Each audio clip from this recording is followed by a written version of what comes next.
Husband left his phone unlocked and I found this. Plus update. I'm pretty sure my husband is cheating on me. He won't admit to it, but I don't think I'm imagining anything. He left his phone near me on the arm of the couch and I saw some messages pop up from a person with a woman's name, a woman I've never heard of, and the messages were not innocent whatsoever. He seemingly realized he had left the phone there and quickly came back from the other room and grabbed it. I was nursing our daughter and our other children were nearby. Inside I was exploding.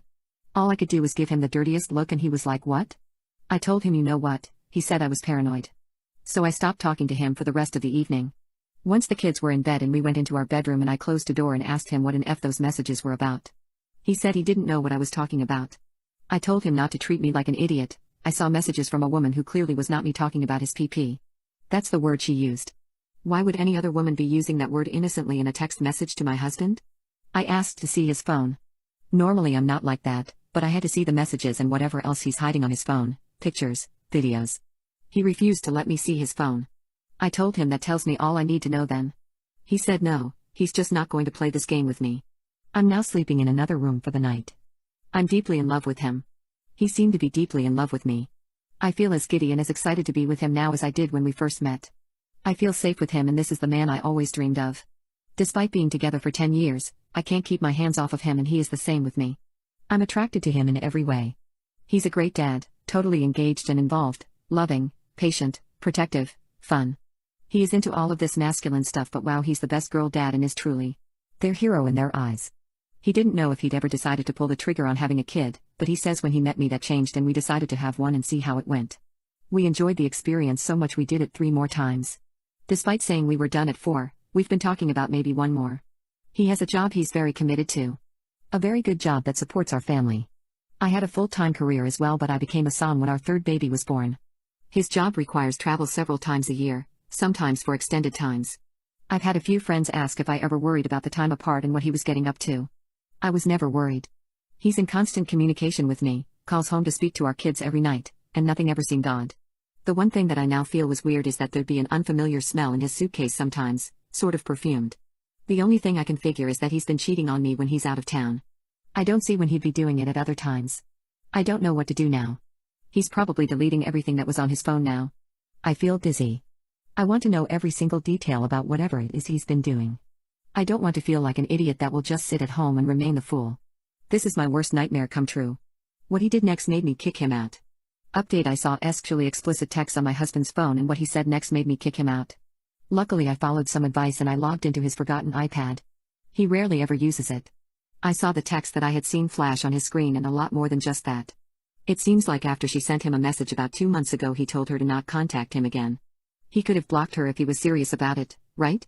Eventually he started talking to her and their conversations have been going on pretty regularly since then and they're almost entirely sexually explicit conversations. Where on earth did this lady come from? I doubt she randomly texted my husband's number by chance. I confronted him with undeniable proof that I had seen messages and he eventually admitted it's a woman he met while on a business trip and that they were only together a few times, but then she started texting him. He slipped and said normally, "I don't give them my." Then he realized what he was saying. He admitted to me that normally he doesn't give random women he hooks up with his phone number. He didn't say the full thing, but that's what he was about to say. He was flustered. He couldn't believe I was smart enough to look at the iPad and that he hadn't thought about that. He still won't admit that there's been anyone more than this one woman. He says he's not in love with her, there's no feelings, it's just been flirting and texting and he got carried away. I can't just pack my bags and leave. I have 4 little kids. So I told him to leave, at least for now. I'm disgusted. He begged to stay and to fix things, but I refused to talk to him. He's staying at a hotel right now. I almost can't function. I want to smash all of his belongings. 1 second I'm enraged and the next I'm sad and blaming myself. I know this sounds pathetic, but I don't want to be a single mom of 4 kids under 7. I don't want to be married to him right now either. Mother-in-law abandons my child, shows up after 25 years and expects to be accepted as a grandmother. When my son was 3 days old, his mother decided she didn't want a child anymore, so I've raised him as a single father since then. She claims she's not ready to have a child and refused to even feed him or hold him. I wanted to give her some time. I thought that maybe it's just postpartum depression. I was ready to be there for her, but she was serious. She packed her stuff and left the hospital. Her last words were that she wants to see neither me or our son ever again, and she kept that promise. I got the feeling that mother-in-law had something to do with it because during her pregnancy she was talking all the time about how young her daughter is and how inappropriate of a moment this is for her to have a child. I think mother-in-law somehow secretly persuaded her to take this step. So I was left alone with an infant in my hands. It definitely wasn't easy. I was just 21 years old. I had to leave college and work very hard to give my son everything he needed. Fortunately, I wasn't completely alone. There were people who helped me to get through the hardest period, people who babysat him while I was working, who gave me advice on how to take care of a baby, and I'll be forever thankful to them. When he grew up a little, it became easier. I could send him to a kindergarten and work without asking people to take care of him while I'm not there. During all this time I hope to hear from his mother. I hope that she'll eventually come around and realize you can't just leave your child like a worthless piece of trash. But, even though I had left her my contacts and she could call me or write me a letter whenever, she didn't. I never heard from her. She never once used her rights to visit him. When he was little, he often asked me why his mother left him, why she didn't want him. And I didn't know what to answer because I always tried not to speak badly of his mother in front of him. Now my son is 25 years old, he's a hardworking, educated young man, and I'm so proud of him, and I'm proud of myself that I was able to raise him to be a good person. We stopped talking about his mother a long time ago. It was his initiative. He was like, well, if she doesn't want to be with us, then it's her loss and there's nothing we can do about it. So recently mother-in-law appeared on our doorstep. Without a call, without any kind of notification, she was just there and she had come to visit her grandson. I couldn't believe my ears, and at first, I almost didn't recognize her.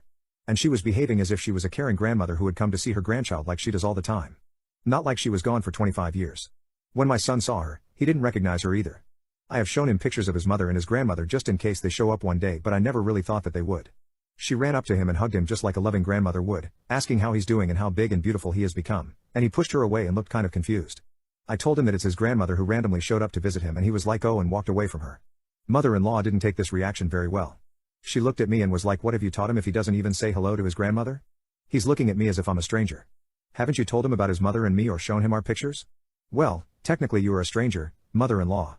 He had never seen you in person, so why are you so surprised? You show up out of thin air after 25 years when he's all grown up and expect him to treat you with love. Isn't it kind of delusional? My son said, Dad did show me your picture, but I needed no picture, I needed you to be there for me. He was quite hateful with her, throwing question after question at her, and mother-in-law's responses were so incredibly narrow-minded, it looked like she wasn't expecting him to ask any questions. He asked her where his mother was and mother-in-law was like, oh, she's doing very well, she's living together with a great man and she has 2 nice kids. She has gotten over that misunderstanding about your birth. She was acting as if her daughter was the victim here. As if we were the ones who left her. He asked her why did his mother abandon him. Mother-in-law said, well, she was such a young girl, it would be crazy for her to have a child at that age. She had her whole life ahead of her and a baby would only be an obstacle. You must understand it, she didn't want to lose her freedom. Honestly, her daughter was older than me when our son was born, she was 24. I don't think it's too early to have a child, it's not like she was 14 or something. Actually, age has nothing to do with it. I could have given up my son too, I was very young as well. But I didn't because I loved him and I wanted to be his father. At this point I wanted to show mother-in-law the door. Obviously, she wasn't welcome in our house, but my son stopped me. He had one more question. He asked why mother-in-law didn't want to be his grandmother. His mother left him, fine, but why did mother-in-law leave him too? Mother-in-law said, well, I had no time to take care of you. I was a young woman too, I had my life too. And grandkids are only obligated to take care of grandparents when they're old, and that's why I'm here. Then my son told her to leave and never come back. He said he doesn't want to see her ever again and he won't help her with anything. And as she was leaving, she attacked me like that's what I thought. A man alone cannot raise a proper human being. Such a rude and impolite boy, he would have turned out better in an orphanage than with you. So according to mother-in-law, the conclusion is, don't have children while you're young, or if you do, feel free to leave them and then come back a few decades later and they'll love you even though they have never received any kind of care from you. But seriously, what the hell was she expecting? My husband's best friend lied about being in an open marriage and my husband supported him. When I first started dating my husband, one of his best friends was a lying, cheating buttface. Buttface was the first in their circle of friends to get married and have children, but he still went by himself with a circle of friends to an annual week-long camping party event where he would cheat with multiple women, some as young as 17. His circle of friends politely ignored the outrageous behavior because he told everyone he had an open marriage. His wife would stay home to take care of their young children, which seemed odd, because the camping thing was very inclusive of children, but being male, none of them thought to question him about it. This behavior had gone on for several years before I came around, and was accepted as normal by the circle of friends. I was the first girlfriend to be included in the camping event, and things started out a bit rocky for me the first year with Buttface. He ended up yelling at me when his latest side chick overheard me discussing his marital status with my husband, and the side chick promptly dumped him because of his lack of full disclosure of his marital status to her prior to their recreational activities. Functional adults will be shocked to learn Buttface's wife did not know they had an open marriage. Specifically, Buttface's wife did not know he was banging other women at the campground while she was 6 months pregnant with their third child and was home watching their other 2 during the second year of my attendance. How did we find out Buttface had been lying to everyone about his open marriage? Buttface's wife confronted me on our return in front of everyone to ask about her husband's behavior on the trip. Since I knew she was pregnant, and he had been having unprotected intimacy, I answered her truthfully, all I have to say is if I were you, I wouldn't let him near me without him wearing a rubber. My first answer. To her had been, "Shouldn't you be asking him that?" And she had said, in front of everyone, "I'm asking you, because I know you will tell me the truth." She was right. She was pregnant, he was an idiot, and her kid didn't need to have disease issues because daddy liked it better without protection. It was a tough call, and you may not agree with it, but I stand by it. Besides, open marriage, right? The open marriage liar was caught out in front of everyone when Buttface's wife went ballistic and said many things, all of which made it clear that his open marriage existed only in his mind. To say I wasn't Buttface's favorite person after that would be an understatement. He and Buttface's wife were apparently able to patch things up and recover from the debacle, and Buttface was still someone who was important to my husband, so he and I were polite when the regular social events of our circle of friends required it. A few years later he did end up being a groomsman in our wedding, and caused some problems with his plans for the bachelor party, which should entertain the drama llamas here. Buttface wanted to burn me in effigy as part of the bachelor party celebration. One of the other groomsmen was told, became properly horrified, called husband, and that was one of our wedding fights. Both of my brothers were invited to the bachelor party and I would like to think they would have been offended on my behalf, but either way, I put my foot down and announced if it happened, Buttface was out. Hubby was still, "If Buttface isn't in the wedding, there will be no wedding," while I was all, "If Buttface pulls that stunt and you are sticking by him, damn right there will be no wedding." But it didn't happen, and our wedding did, so water under the bridge? Lest you think I was special in Buttface's eyes, he later almost derailed another wedding when he wanted a funeral theme for another bachelor party complete with casket, and the bride was offended by the insult. Thankfully, the relationship between my husband and his old friend began a natural course of drifting apart. Time passes, and then. Update: my husband's best friend lied about being in an open marriage and my husband supported him. Miserable marriages don't fix themselves, and Buttface's wife were in one. He knew it, but apparently, she didn't. Somehow, Buttface found a new girlfriend, Lauren, and apparently this helped him not be a total jerk at home, and Buttface's wife, who didn't know about Lauren, truly seemed to believe the things they were doing to strengthen their marriage were working. I was not her friend, but there were occasional conversations, and she would periodically check in with me over the years, always with profuse thanks for my candor during that rough time when she was pregnant with their youngest. So, you may ask, how did I know about Lauren, when his wife didn't? He started bringing her around our friend circle and introducing her as his girlfriend. This time he didn't try to feed anyone the open marriage lie, he just casually expected his friends to entertain her because, hell, I have no idea why he thought they would go along with it, but the guys all did. This particular friend circle was a bunch of gamer guys who were gradually bringing women into their lives. I had been one of the first after Buttface's wife, and one of the odd things about this gaggle was not a single one of them had any sisters, so maybe that's why they were so challenged when it came to decent behavior about women and relationships. Honestly, I don't care. Buttface was very careful to not bring Lauren around when I was there, but he blew it when he tried to introduce Lauren to my hubby, who told me later he was in shock and didn't know what to do, left a little earlier than expected with a polite excuse, and came home to discuss it with me. How do you handle it when someone you care about wants you to welcome his new secret girlfriend? I wanted Buttface cut out of our lives, but hubby had loyalty to him, and didn't want to do that. They were brothers by choice and not blood. Hubby and I had some major fights about it, because to me this was all kinds of wrong. Hubby talked to Buttface without Lauren around, and found out Lauren was comfortable with him being married / had no concern about his kids. Buttface didn't necessarily want a divorce, as in his words he still loved his wife, and Buttface had no plans on revealing his secret girlfriend to his wife. Buttface genuinely wanted his friend circle to get to know Lauren because he thought she was just awesome. Hubby and I had some major fights about this. There was no way Lauren was coming to my home, and I wasn't going to socialize with either of them while they were together. This was a compromise. I would be civil if it was just Buttface, but if he brought Lauren anywhere, hubby and I would leave, and that meant hubby leaving too. The situation wasn't ideal in any fashion, but Buttface had managed to involve the rest of us in his marital drama, and now it was causing problems everywhere, as everyone ended up being forced to take some kind of side in the situation lest decades-long friendships be shattered. Personally, I was ready to go thermonuclear on the whole lot of them, but to be fair, they had been hubby's friends before we were together, so I didn't have the same history. I just saw them as kind of being scum, and since I had thought better of them, it was painful. Update 2: my husband's best friend lied about being in an open marriage and my husband supported him. The casualness with which Lauren was welcomed into the friend circle was extremely upsetting to me. In several cases, members of the friend circle were actively participating in providing Buttface with cover for his relationship with Lauren. One couple explained they liked Lauren better than Buttface's wife because she was more entertaining with better social skills. Other members were shrugging their shoulders and just trying to stay out of the crossfire.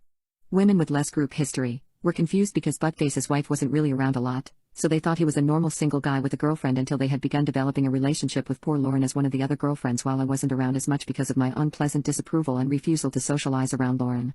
I couldn't help but ask the obvious question: if the friend circle were willing to lie and welcome Lauren for the sake of Buttface, would they be comfortable doing the same to me and my marriage?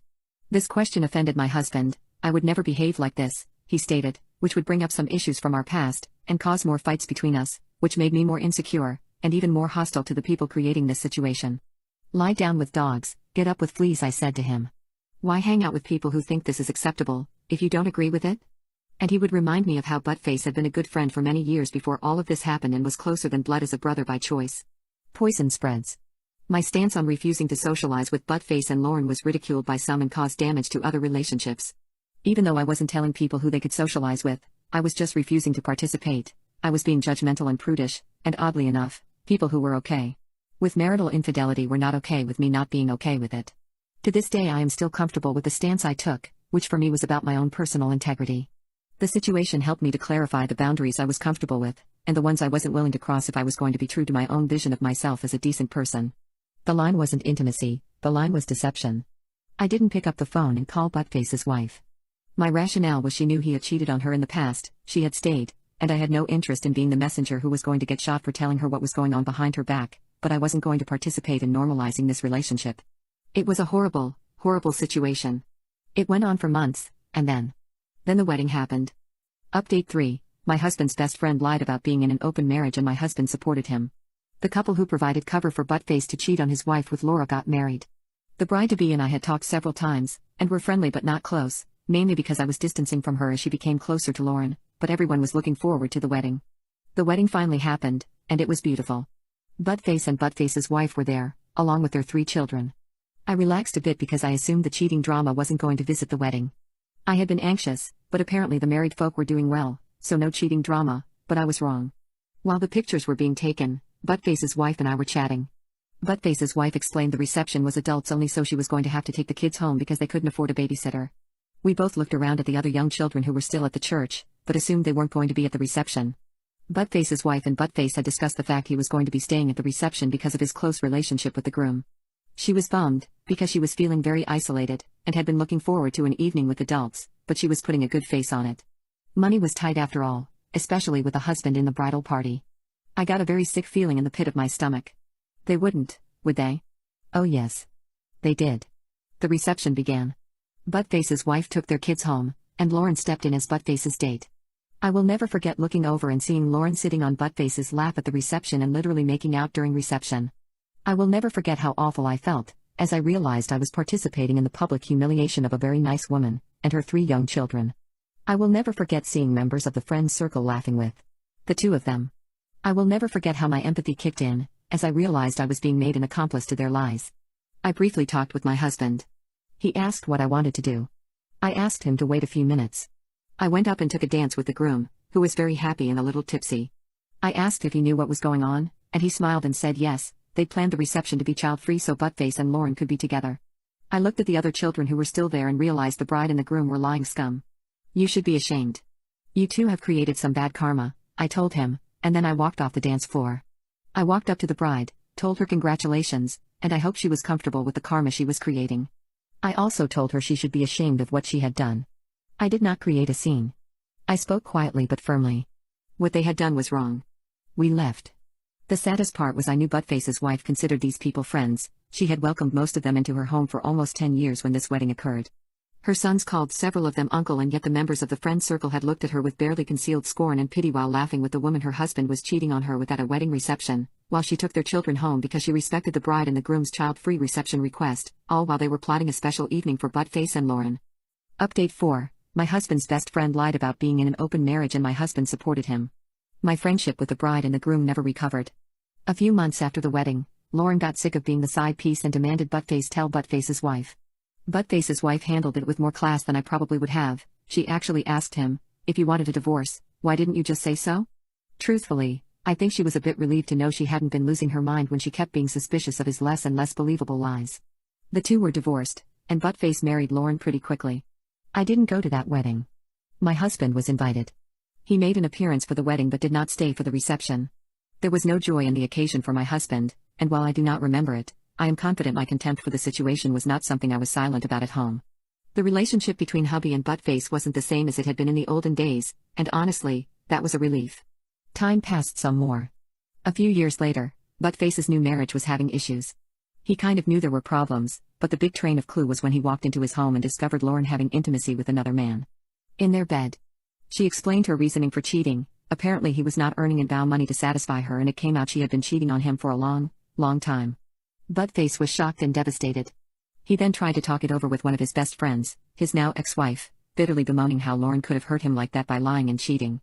And then he noticed the look on ex-Buttface's wife's face, and the bricks of reality fell upon his head. He apologized to her.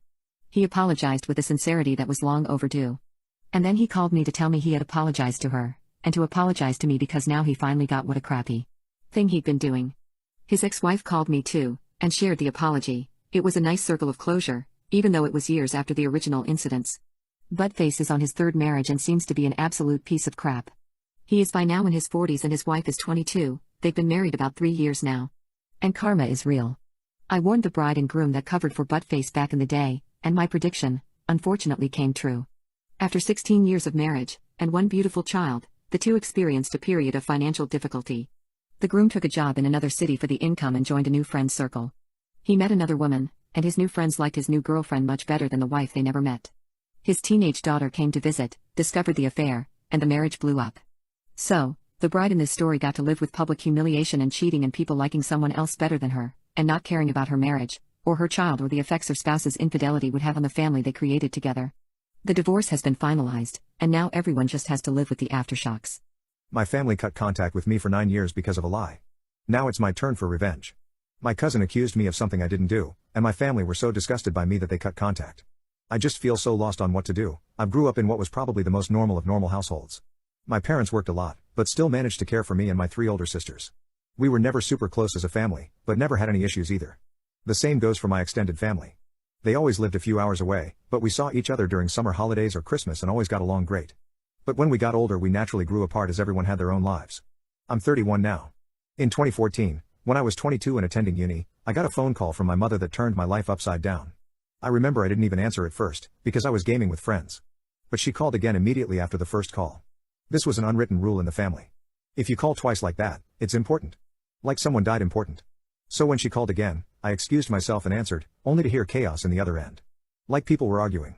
But when my mom realized I had answered, it sounded like she went to another room and closed the door. I just asked what was going on and I heard she was crying. My memory of this conversation is a bit blurry, but she basically asked me if I had something to confess to regarding Eve. Eve is my cousin on my mom's side and is 7 years younger than me, 15 at the time. At that point, I hadn't even seen Eve for several years. I just said no and asked what this is about. She just cried even harder and started accusing me of sexually assaulting Eve back when we were children. That Eve had told everything to my sister, and that my sister told my mother and my aunt.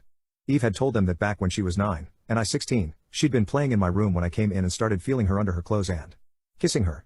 My mother screamed at me to say something, but I couldn't even speak. It was all so absurd. I remember thinking that must be some bad joke. The last thing I remember saying was that it's not true and that Eve is lying. But then my mom goes on saying that Eve gave such a detailed description of where and how. Then she kept asking something like, "Did you do this? Did you do this?"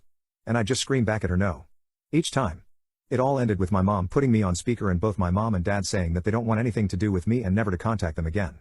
2 of my sisters texted me later that day, pretty much saying that I'm disgusting and then blocked me. I know it's weird, but after that call I went to have a long shower. To this day I still don't know why I did that. After calming down, I started calling and texting everyone, even Eve. No one answered and the ones who hadn't blocked my number by then quickly did so. The only thing I heard back was from my father who texted me to stop contacting them and that they need to heal. That was 9 years ago and I haven't spoken to anyone in my family since that day. To say this effed me up is an understatement. I was living in a haze for weeks after that and hardly ate at all. It didn't help that this was right before I was supposed to defend my bachelor's thesis and was already stressed out. Luckily my co-writer sensed something was up and saved me by controlling the conversation so that I got the easy parts. Without him I am sure I would have failed. Needless to say, no one came to my graduation. Then started the worst period of my life. I spent the first year expecting the cops to knock on my door and arresting me for sexual abuse. I didn't land any jobs, just living off my saved money. I drank a lot and did oxy. I also grew resentful and violent. The only reason I didn't hurt anyone is because no one was around. My neighbor called the cops on me once after I had smashed a glass. But I managed to convince the officers that I had just dropped it, and they went away since there were no others inside my apartment. Instead of sleeping, I spent my nights planning how I could hurt Eve and make sure no one ever found out. Even thinking how I could actually do the things she'd accused me of, but much worse. I know, I'm not proud of that. I landed my first real job in my field in late 2015. Only then did things start to improve. I focused all my time on my job, as it gave me something normal to do. Recovery was a slow process, but I drank less, sober now for 4+ years, and smiled more. I lived cheap and earned good money, so I made a point of buying myself a nice gift for my birthdays, a VR headset, a motorcycle, Lego etc. And last year I moved from my shitty apartment and bought a small house. It was an old dream of mine to have my own garage and a garden to care for. This has boosted me even more. So my life is okay now. I still have problems. I've been on antidepressants for the last few years, and while they help, it's not in a happy way. They simply remove the dark thoughts and replace them with dead ones. My trust in other people is close to non-existent. I've tried dating, but only been on 2 dates with 2 different women. It's really hard to speak like a normal person when it comes down to it. And what would I tell a potential partner when she asked about my family? Oh, they accused me of a heinous crime and we're not talking anymore. But I didn't do it, I swear. My field is very male-dominated, so the only woman I really speak to is my therapist, who I like a lot. If this text was difficult to follow, I apologize. I'm not good with words on the best of days, and I started rambling a bit when it all came back to me. It's already getting long, so I will fast forward to my current issue. A few days ago, I received a text from my mother. It felt unreal and I was scared to open it at first, so I just stared at the notification. For hours before opening it. Yesterday, another text followed. Translated, they basically say, Text 1, Hi, it's been so long since we talked. We miss you and want to know how you're doing. Here she writes a long text about my sisters and how my nieces and nephews are getting big. I didn't even know I was an uncle. Know that we love you and always will. Mom and Dad text too, Hi, we understand if you don't want to talk to us after what happened, but please listen. Last month, the subject of you was brought up at a family gathering. During this, Eve was downplaying everything that had happened to her. It got so awkward that she finally admitted that nothing happened and that she probably just dreamt it. We were all appalled by this. When we last spoke, we wanted to protect Eve and did the only thing we thought we could do. We know that's not excusing how you were treated. What Eve did was wrong and we're all angry at her. We have called everyone that knew and told them the truth. We all want to speak with you and your sisters want you to meet their families. Please write back if you can find it in you to forgive us. Mom and Dad. So yeah. That's my situation right now. I haven't answered, but they no doubt know I've seen it. Truth be told, I'm seething. So many old, SHT memories are now stirring again. I don't want to forgive them and I wouldn't trust myself to be in the same room as them right now. Part of me wants to call my family and unleash everything on them, to guilt them with everything I went through until they all hit their rock bottom. Then dedicate my life to making my cousin's life as miserable as possible. The other part wants to ignore them and continue with my okay-ish life with my motorcycle and my garden to keep me company. I don't have any friends. The only people I speak to are my coworkers, but we're not really close. I've called my therapist's clinic, but they told me she's on vacation and won't be available for weeks, and I don't want anyone else than her. Cheat on me when I have cancer? Let's see how you like it when you're disabled. Plus update. My girlfriend and I dated for 4 years and had what I thought was a great relationship. We were both well-established professionals who both owned homes in the same neighborhood and both had daughters in the home. Her daughter was 11 and mine was 16 when we met. We had actually planned to get married, build a house, and raise the two together. We planned the house build because she had recently been diagnosed with a neurological disease that would eventually put her in a wheelchair, and needs something ATA-friendly. During the planning stages, I began doing landscape and construction projects on her home to increase the resale value. All in, I invested roughly $30,000 into the home, running everything through my side construction business for tax, permitting, and resale purposes. We had a contract that payment would be made upon the sale of the home. I produced invoices for each and every project, but never pushed for payment because of the prior agreement. Fast forward 6 months and we're looking at property to develop and finalize drawings on the home when I began feeling ill. I couldn't eat, constantly vomiting and passing blood. I began noticing that my abdomen looked swollen, which was odd because we were both very clean eaters and were in the gym every day. So I went to the doctor and began having tests done. During this time, she began having small cognitive issues, and the stress of her current position was exacerbating her condition, so she took a $20,000 per annum cut in pay along with a lesser position inside the company. After a month or so of different tests, and a biopsy, it came back that I had a golf ball-sized tumor in my stomach, and would need to begin chemotherapy. So I began chemo and radiation treatments, which made me extremely ill. She was spending time helping around my place on the weekends and staying over more, to the point that they were both at my home, more than theirs. At this point, I suggested that we go ahead and put one of our houses on the market, and move in together until the new house was built. I have great supplemental insurance as well as a long-term illness plan, so using that coupled with the sale of one of our houses would push us through comfortably, and help ease the financial stress on her. Shortly after this discussion, she became extremely distant. Her daughter wasn't coming down and hanging out with mine anymore, she had excuses for not getting together. She quit driving me to treatments and stopped staying over. She then dropped a bomb. A sentence that will forever be burned into my psyche: I love you, but I can't see myself taking care of someone this sick in the long term, and I don't think we should see each other any longer. She broke up with me over text. But it only got worse from there. Update: her breaking up with me completely broke me, I won't lie. This was the first woman I had ever opened up to and planned a life with since my wife died when my children were 1 and 3. However, I tried to be mature about it. I forced myself to understand her position and to accept what I could not change. I calmly gathered all of her things, packed them neatly, loaded them in my truck, and took them to her house to leave on the back porch while she was at work in order to avoid any awkward exchanges. Walking around the back and under the porch cover, I put down a box and saw her in her back living room, on the couch having sex with a man that she had introduced to me as a lifelong friend. I had dinner and drinks with this man and his girlfriend. We had gone on vacation with them as well.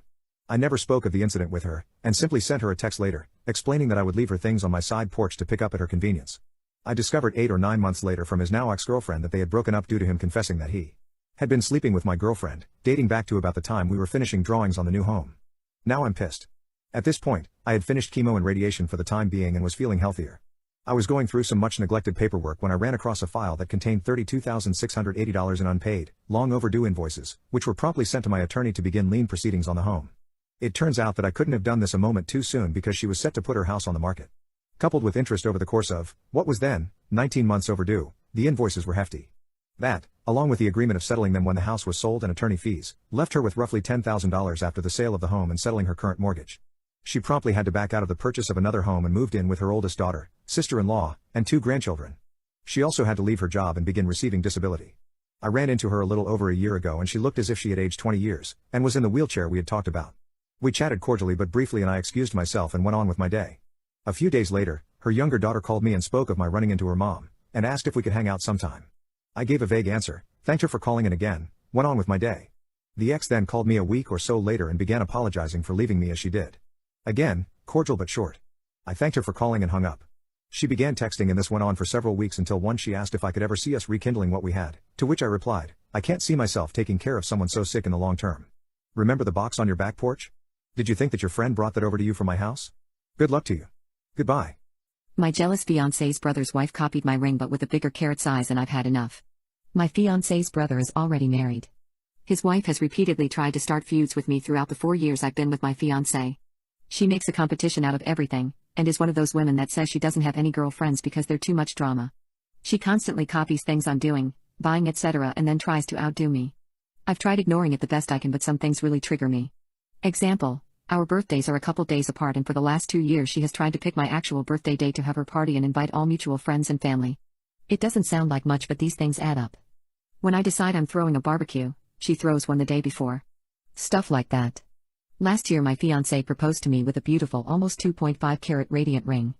I really didn't expect anything big and was just excited to be engaged, so he really blew me away with the ring. I had sent multiple inspiration pictures and he literally gave me my dream ring. Less than 5 days later I was hanging out with my fiancé, sister-in-law, a friend, and my sister, when she announced that she's getting a ring upgrade. They'd been married only 5 months at that point, and engaged not even a year yet, so I was confused. She went on to say she didn't get her dream ring and she and my fiancé's brother were planning this all along. She then mentioned she was considering getting the exact same ring as me, just bigger. When I pointed this out she said, oh, I didn't even notice. She just kept talking about how hers was so small and how my ring shape looks bigger. My fiancé discussed this with his brother about how crazy this sounds and will look, and he said he had no clue what he was talking about and that they had talked about upgrading her ring but that was years down the line. She got into a huge fight with me about this saying I was trying to sabotage her and make her look bad in front of her husband. Whatever. Fast forward to now. Well, she's done it. She just posted on her social media and she's sporting an exact replica of my ring, completely different cut from her old one, but with a huge diamond. I will always treasure my ring, and wouldn't consider an upgrade at any point because of the memory and the amount of thought and effort my fiancé put into this. But my God, do I want to scream right now. Who upgrades their ring 1 year into their marriage and why not just get a different cut if all you care about is a big diamond? Why did it have to be the same cut and type of ring as mine? Please tell me I'm not crazy and this is ridiculous. Do I confront her on this? My wedding is in 6 months and I feel like I should keep the peace but part of me wants to tell her off. My husband took his female best friend on a weekend getaway to Paris without asking me, so I exposed them. Plus update. Throughout the 4 years that my husband and I have been married we have only ever encountered one major problem, his girl best friend. I would already be uncomfortable with the idea of that, but the fact that she is my husband's ex from high school is the real point of contempt here. We have argued about it many times in the past before, and each time he sticks to his guns, claiming he is just a friend, that their relationship is in the past and that I have nothing to worry about. However, her actions go against what my husband tells me. I have been around her quite a lot, and she has a very flirty personality. She will flirt with guys she does not know because she thinks it's amusing, she will grab guys' arms and lush over big they are and so on. She does this with my husband too, even in front of me. There has been many occasions where she downright flirts with him in front of me, then downplays her actions or claims she is just joking and messing around when I call her out on it. My husband usually backs her up. Needless to say, we don't like each other very much. While it is true she has crossed boundaries before, I have never found evidence of an actual physical affair going on. At most semi-flirtatious texts when she is drunk and my husband entertains her. I do trust my husband and always have, but what happened last week really made me doubt everything in our relationship. So her birthday was 2 days ago. I knew my husband was planning a big gift for her, as for the few months leading up to it he was talking a lot about it, but whenever I would ask what the birthday present was, he would never fully reveal the answer. It planted doubts in my mind, but as I said I trusted him so I didn't suspect much. Well, my husband spent the night before her birthday awake most of the night doing something downstairs. I didn't question it then but I now suspect he was packing. On the morning of her birthday, my husband woke me up and told me he was heading out. I asked him where he was going and he told me he was off to celebrate his best friend's birthday. He said not to text or call him and that he was okay. The fact he told me not to text or call worried me and I asked him why. He didn't give a direct answer again and muttered something about it being nothing to worry about. How I wish I could go back and confront him fully then and there. My instincts were telling me that whatever he was doing was super shady and that I should pry him for more information, but for some reason I naively trusted him and let him get into his car and drive away. That was the last time I saw him. I spent the whole day driving myself crazy, trying not to text him about it. The thoughts of him cheating boiled in my mind and during the evening I had to invite my sister over just to keep me sane. I vented to her about it, and told her I suspected an affair between them. My sister told me that from her point of view that's exactly what it looked like but we couldn't be so sure yet. She urged me to wait the rest of the day and not talk to him, and if by nighttime he is not back call him and ask questions. She also advised me to confront him when he gets back and to be prepared for a fight and emotional manipulation. After a long talk about it we decided to throw on a movie and spend the rest of the evening winding down. Halfway through the movie my sister was scrolling her phone when she noticed my husband's Instagram story. She muttered what the F to herself which caught my attention. She showed me the story and it destroyed me. I couldn't believe what I was looking at. My husband was at an airport in Paris, and his best friend's hand was in the frame. I looked through my phone, to see nothing on his account. This idiot blocked me from his story, but forgot to block my sister. I broke down crying immediately. It was true, they were having an affair, and were trying their best to hide it from me. But my husband exposed himself. I cried for a while as my sister comforted me. My husband, the man I loved dearly, spent months planning a getaway for him and his affair partner for her birthday while hiding it all from me. I don't think I can accurately describe how much it hurt. Every description in the world would be an understatement. I decided on a divorce there and then, because as much as I love him, I cannot forgive such a manipulative cheater. Then my sister suggested exposing the affair. I'm usually not the petty type, but in that moment I was filled with a lot of rage towards my husband. My sister screenshotted the story of my husband and sent it to me. I then sent it to his father, saying that his son was with another woman in Paris, as I am clearly at home, and sent him a pic of myself at home as proof.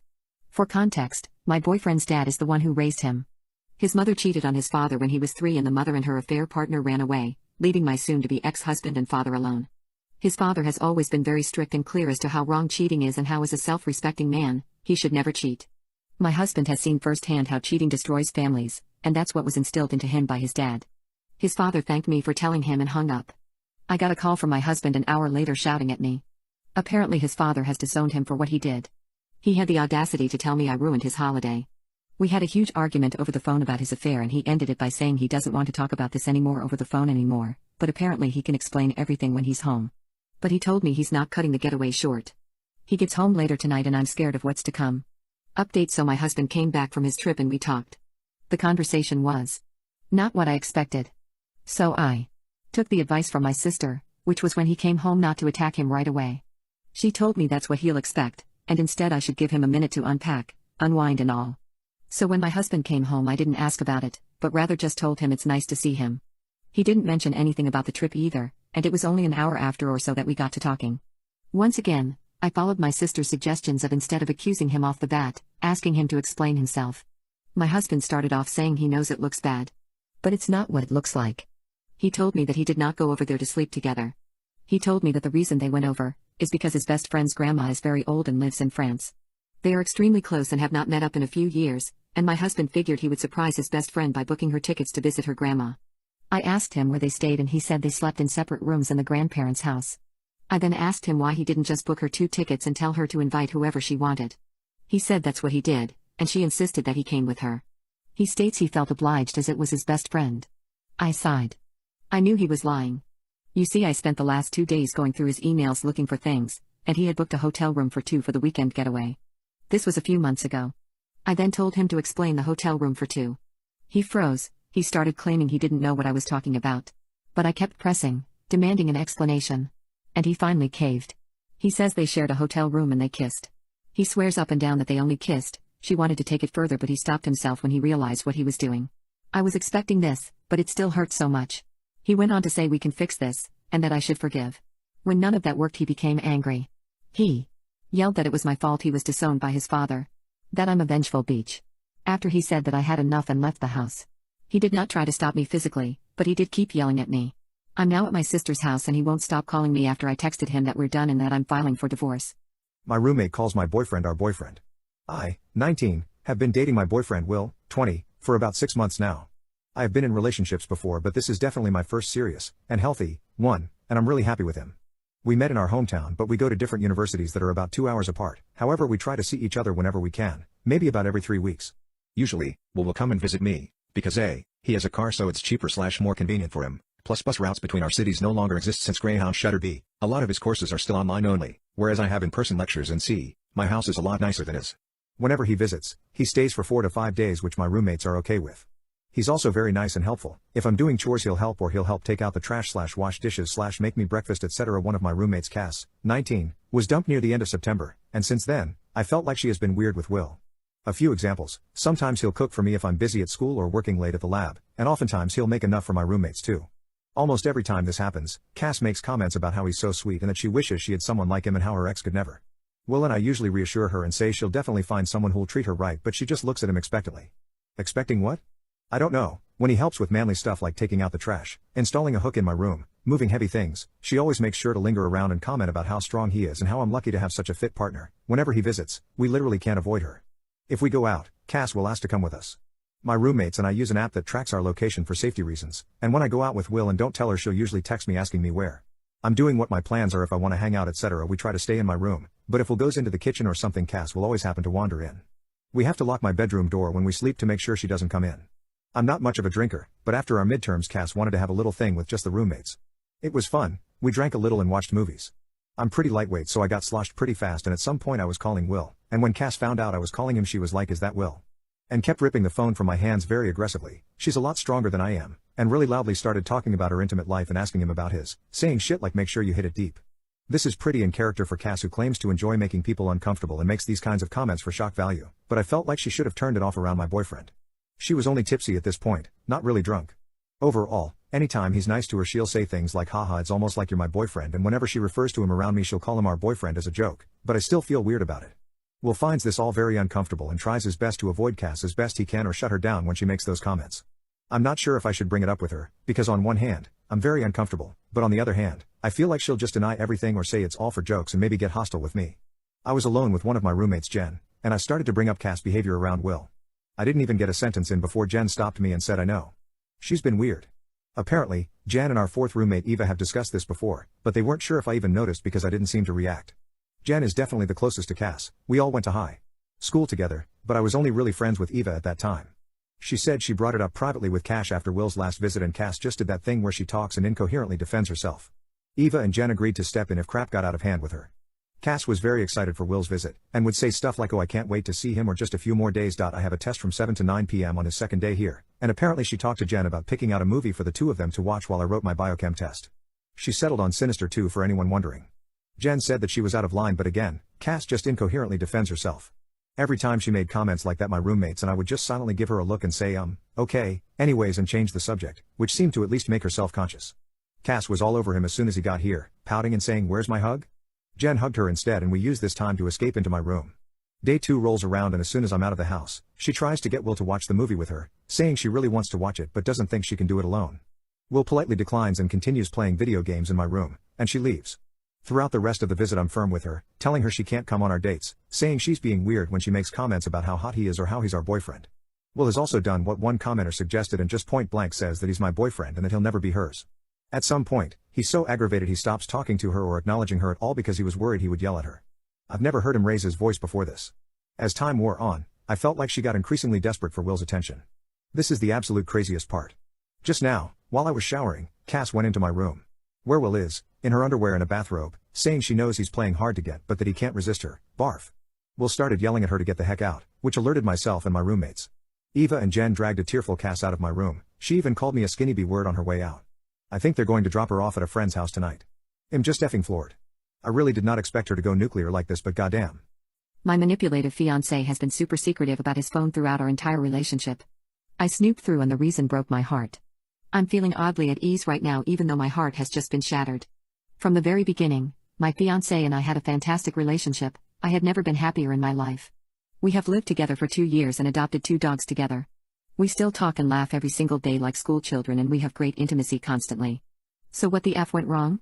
Since the beginning of our relationship, my fiancé has always been protective of his phone.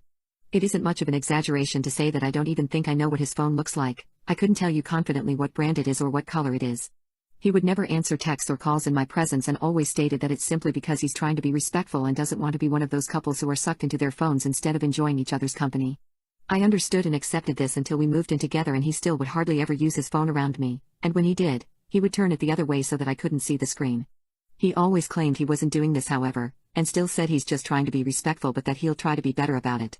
There have been a few times where I have walked into the room from behind him while he's been on his phone, and I could swear I saw him very quickly switching apps, before putting his phone away. He's always denied this as well.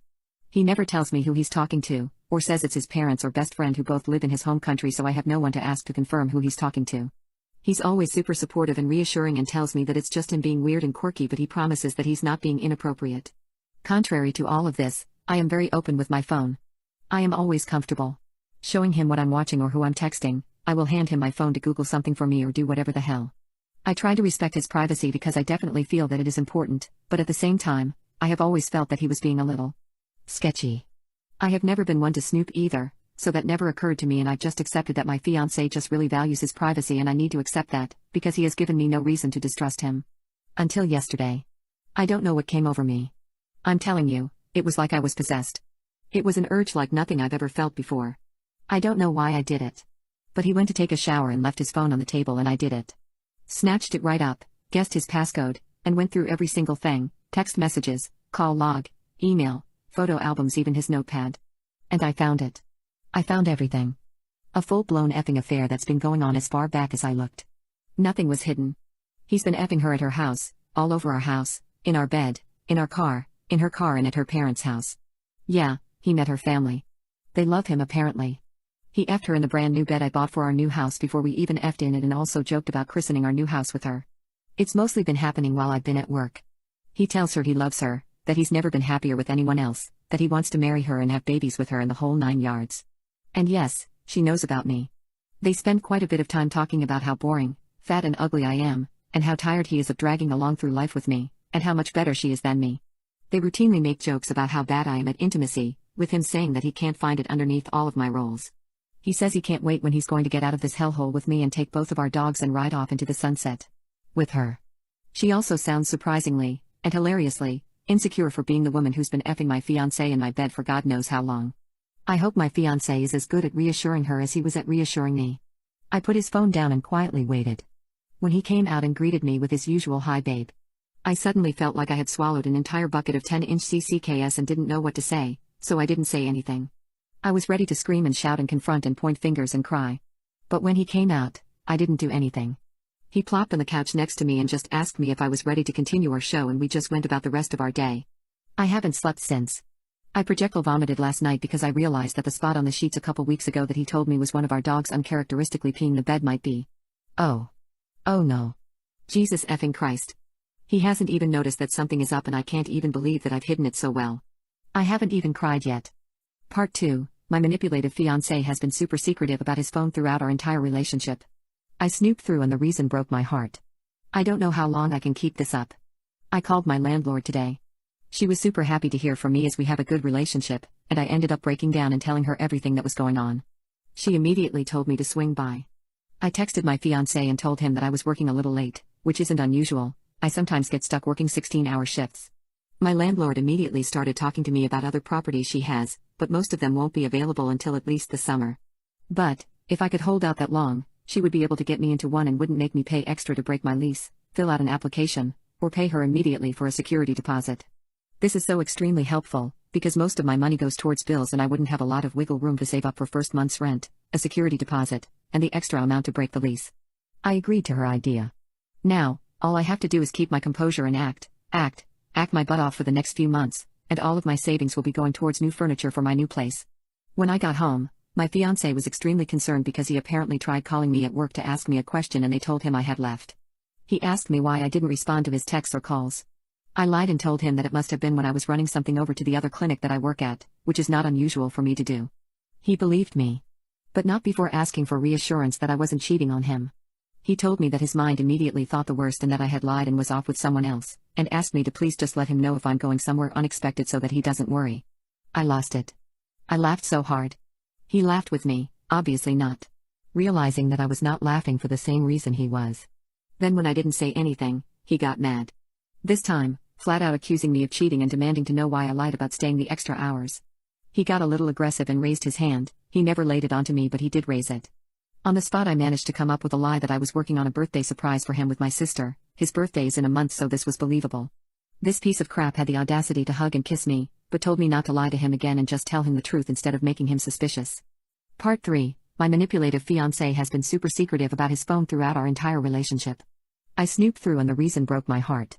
I kept putting on an act for my fiancé and told my fiancé that I had been feeling ill, and that my doctor advised that we reassess my birth control situation and avoid intimacy for the time being. He was extremely supportive and made me soup when I got home and coddled me all day. How sweet. Gag. The same night, while he was asleep, I ninja'd his phone again. It turns out that this affair has been going on for about 6 months. I found that he and the mistress are currently arguing about me, which was super weird to witness, by the way, considering that we don't even fight and have definitely never fought as viciously as this before. She is currently begging him to leave me and be with her. I also discovered that she left her own partner months ago to be with mine, around the time that my fiancé told her that he wanted to run off with her with my dogs in tow, as I mentioned previously. Surprisingly, my fiancé has just told her that he now doesn't want to leave me. He told her that he does still love me and doesn't want to hurt me, and didn't mean what he said a few months ago, but that he was just caught up in the moment. However, he said he is willing to still have intimacy with her, just not run away together. How sweet of him, effing degenerate. His last text to her last night was that he feels like a huge piece of crap and does not wish to further destroy our relationship and is taking back the statement of still having intimacy. Yikes. Too bad that he has already made his bed, and soon she will be able to have everything she wants and lie in it with him. I felt a little sad for the other woman. But it dissipated quickly, however, after seeing how much venom she spits upon my mere existence. She goes through his phone constantly and starts fights with him over how nice he is to me and how much better he apparently treats me than he does her. I took screenshots, everything. I was originally only going to take a few, but I ended up pretty much taking their entire message thread because I feel like everything ended up being juicy. There were some emails that I took as well, and also some pictures of them together with the date and timestamp, many of them having been taken while I was at conferences out of town when he said he was just hanging out at home. I also notated her phone number and email address. I will likely never reach out to her, but just in case. However, today, I received some amazing news. My landlord called and told me that one of her tenants has decided to not renew their lease and will be moving out. The house is kind of a mess, but I can move in 2 weeks. Originally it was 3 months. Now I am literally scrambling to schedule my movers in time. I am shrieking with joy. I told her I didn't care. It could be a closet filled with 30 knife-wielding mutated rats suffering from explosive diarrhea, please just let me have it. I will pay for that dangerous poop closet. I'm going in tomorrow to talk to her more about it and figure out exact dates and the financial situation. She's going to let me just pay half of the deposit upon move-in, and the other half later. My coworkers had also gotten back to me. Their landlord won't let them have another roommate, which we were kind of expecting, but they said that I could stay there for a couple nights anyway if I needed to. They, along with their boyfriends, will be coming with me on my moving day to help with my movers to make it as quick as possible. I have also decided that I am going to take my couch and my bed, and we are going to burn the sheets and blankets in my new backyard at my housewarming at last party. My ex will return home one day with nowhere to sit nor sleep, and without my help with finances, it may be some time before he can replace the furniture. It's already almost over. I still might bail, make some excuse, and stay in a hotel for the next few weeks, just because I want to be out so badly. But it's almost over. I can almost taste it. Scheduling the movers made it feel so real, and I felt as though I breathed my first breath in a week. I didn't realize how trapped I had felt, but I just kept making all these plans and coming up with solutions that led to me running into problem after problem. But now it's almost over. Part 4. My manipulative fiancé has been super secretive about his phone throughout our entire relationship. I snooped through and the reason broke my heart. This last weekend, my ex confessed. I put this in quotations because it was a large Dutch oven full of steaming horse crap. I came home from work one morning and he was waiting for me, which is odd, because he's usually asleep. He said that we needed to talk. We sat down together and he told me his tall tale, that a woman he had met, his mistress, at his coworker's wedding had been contacting him on and off for a few months after receiving his number from a mutual friend, and kept asking to meet because she found him attractive and wanted to get to know him better. He had never responded to her flirtatious messages or requests to meet up, but would sometimes chat with her. Recently, he told her that he was flattered but was happily engaged, and asked her to stop contacting him because he didn't think they could be friends since she kept pursuing him and was getting progressively insistent. He stated that this woman then became angry and began threatening him and insulting him, like some typical nice girl or whatever, telling him that he'd led her on. He apologized for never telling me, but he didn't think it was important because he had either ignored her or things were pretty innocent, but decided to tell me now because of her shocking reaction when he asked her to stop. He promised me that that was all that happened, and offered to show me the messages if I wanted to see them. I was quiet for a few minutes. He looked extremely worried and begged me to say something. My mind was racing and my heart was beating out of my chest. After every sentence he spoke, in my head I was saying, lie, another lie. Pretty good lie, but still a lie. Lie. Wow, the truth? Nope, just kidding, lie. I wanted to confront him, tell him what I knew, point in his face, show him the screenshots I took, scream at him. But again, I didn't do any of those things. Instead I said that I was really disappointed and hurt that he kept this information from me, but I told him that I trusted him and did not need to see his phone. I asked him to please just continue to be honest with me from now on. My ex held me tightly, apologized many more times, promised to make it up to me, and continued to reassure me that he was being honest. He said he loved me and wanted to be with me forever and would never hurt me. I was his dream girl and he couldn't possibly be happier with me. I asked him if he was sure he had nothing else to tell me. He looked me in my eyes and said he didn't, he promised. I asked if he ever met up with her, platonically or otherwise. He said he only spoke with her and hung out with her briefly among others at the wedding as he was a groomsman and she a bridesmaid. He also confessed that when he was worried that I had cheated on him a couple of weeks ago, he got extremely scared because it made him rack his brain trying to think of whether he had done something that would make me angry or cause me to stray, and that while he feels silly about it now for thinking that I had cheated, it had put the fear of God in him, for lack of a better phrase. He then felt super guilty and decided to come clean because even though I'm not cheating, he was so worried that he wants to make sure there is a clean slate. I wanted to vomit. I wanted to take a hot shower and melt the skin off and then swim in a pool of lemon juice.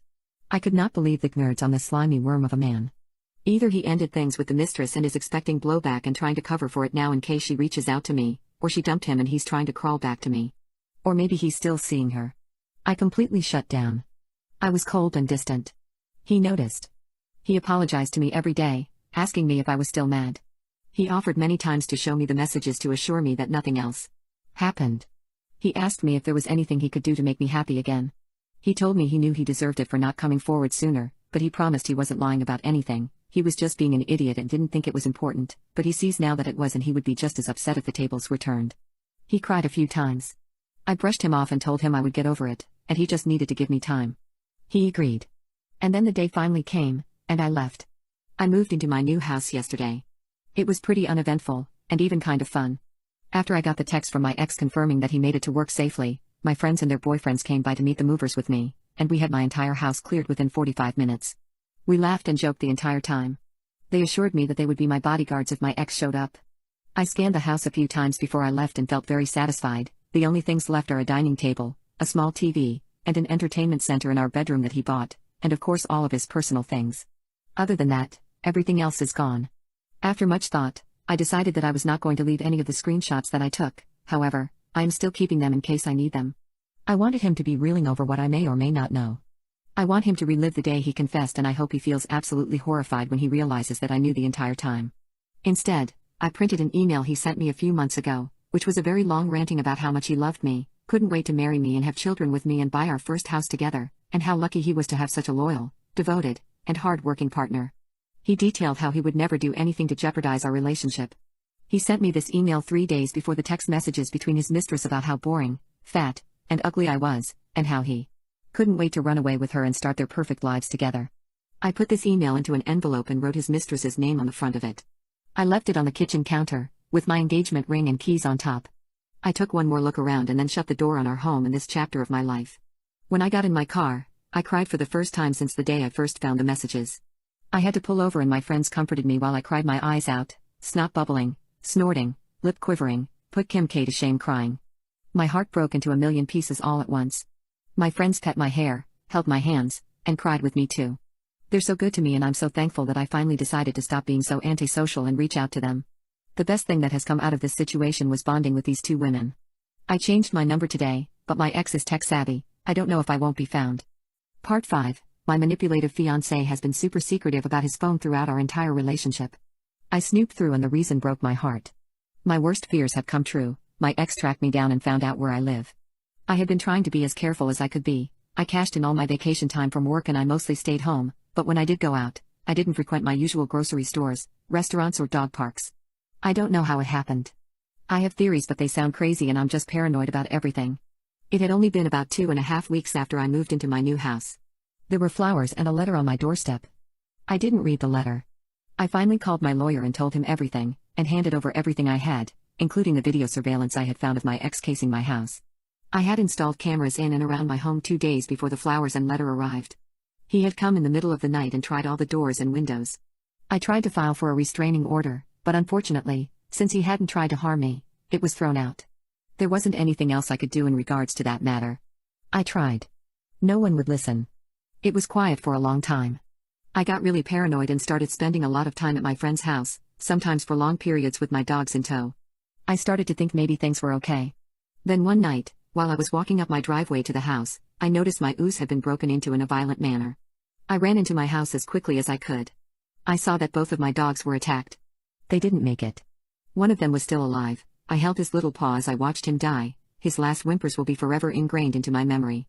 My neighbors called the police when they heard me screaming. The police have been somewhat helpful. There is a lot of evidence that he was the one who broke in.